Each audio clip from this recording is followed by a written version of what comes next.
शिवाजी महाराजांना प्रथमतः वंदन करून आपल्या पिंपळवंडी गावचे सुपुत्र आदरणीय शरददादा सोनवणे या आपल्या सर्वांच्या कष्टानं आणि सर्वांच्या आशीर्वादानं जुन्नर तालुक्याचे आमदार झालेले आहेत।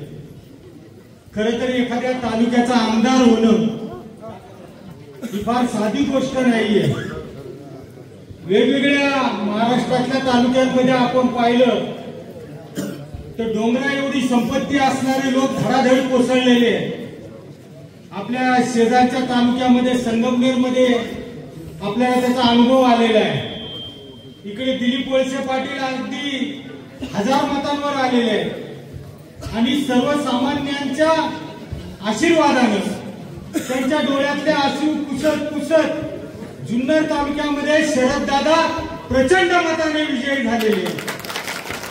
ही किमया वेगळी आहे, हा वेगळा प्रकार आहे। काही लोकांनी आपल्या भूमिका या ठिकाणी व्यक्त केल्या की अशा लोकांनी उघड काम केलं, कोणी आतून काम केलं, कोणी बाहेरून काम केलं। मला वाटतं नेत्यांनी आपलं विशाल हृदय ठेवलं पाहिजे। आपल्याला चांगलं वाईट म्हणणारे लोक असतात, म्हणून तर निवडणुकीमध्ये वेगवेगळी संकट आली होती। कोणी वाईट फिल्म बाहेर काढल्या होत्या, कोणी दादांबद्दल अपशब्द बोलत होते, कोणी काही वाईट बोलत होते, परंतु या सगळ्यांना आपल्याला हृदयामध्ये सामावून घेणारा तोच माणूस खरा नेता होऊ शकतो। कोणाशी आपलं वैर असू शकत नाही।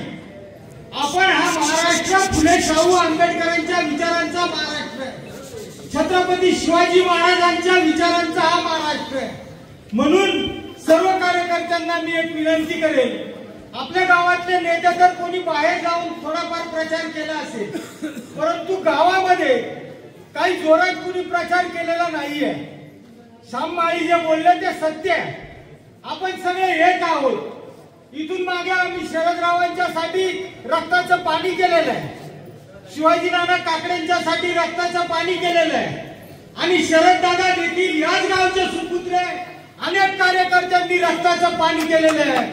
आमचे सुरेश भाऊ इथं बोलले, मला खरं तर खूप भावलं। ते म्हटलं मी एका पक्षाचा नेता आहे, जिल्ह्याचा नेता आहे, परंतु शरददादाच्या मागे उभं राहणं ही काळाची गरज आहे, काळाची गरज। हा दादा वेगळा माणूस आहे। या दादाला या जुन्नर तालुक्याचा कायापालट करायचा आहे। नुसतं राजकारण करायचं नाही, नुसता खोऱ्याने पैसा ओढायचा नाही, समाज घडवायचा आहे। इथल्या माणसाला उत्पन्नाची साधनं मिळवून द्यायची, इथल्या माणसाला निर्भय करायचंय, इथल्या मुलींना महिलांना वेगवेगळ्या व्यवसायामध्ये आणायचंय। म्हणून शरददादाच्या पाठीशी ही पिंपळवंडी भक्कमपणाने उभी आहे। आणि खरं तर नेते मंडळी देखील वेगवेगळ्या पक्षामध्ये असतीलही, पण त्यांच्या मुलांना मी शरददादाचं काम करताना पाहिलेलं आहे। अशी पिंपळवंडी गाव आहे। म्हणून कोणी मनामध्ये काही शंका आणू नका। शरददादा भविष्यामध्ये जे तुमच्या विरोधामध्ये होते ते येणाऱ्या पुढच्या पंचवार्षिकला शरददादाच्या पाठीशी उभे राहतील, अशा प्रकारची वागणूक दादा ठेवतील, अशी मी या ठिकाणी भावना व्यक्त करतो। खरं तर वेळ खूप झालेला आहे। पूर्वी मला वाटायचं की मलाच खूप बोलता येतं, परंतु खूप लोक बोलणार आहेत। आमचा संदीप भाऊ आहे, अण्णा आहे, सुरेश वाजगे, श्याम माळी, खूप लोक बोलणार आहेत। दादांच्या बरोबर नाही तर बोलणारे कार्यकर्ते नव्हते। खरं तर हा जो विजय आहे हा बोलणाऱ्यांचा विजय नाहीये, हा कष्ट करणाऱ्यांचा विजय आहे। रात्रंदिवस कार्यकर्त्यांनी कष्ट केले। दादा वेड्यासारखी पोरं फिरत होती, फाटकी तुटकी पोरं, त्यांच्या खिशामध्ये पैसे नाही, वडापाव खायला पैसे नाही, फिरत होते। शरददादा सोनवणेलाच विजयी करा आणि जुन्नर तालुक्याचा कायापालट करून दाखवणारा नेता आहे। या ठिकाणी मी तुमचा खूप वेळ घेतला। खरं तर दादांचं अत्यंत मनापासून मी या ठिकाणी अभिनंदन करतो आणि थांबतो। जय भीम, जय भारत।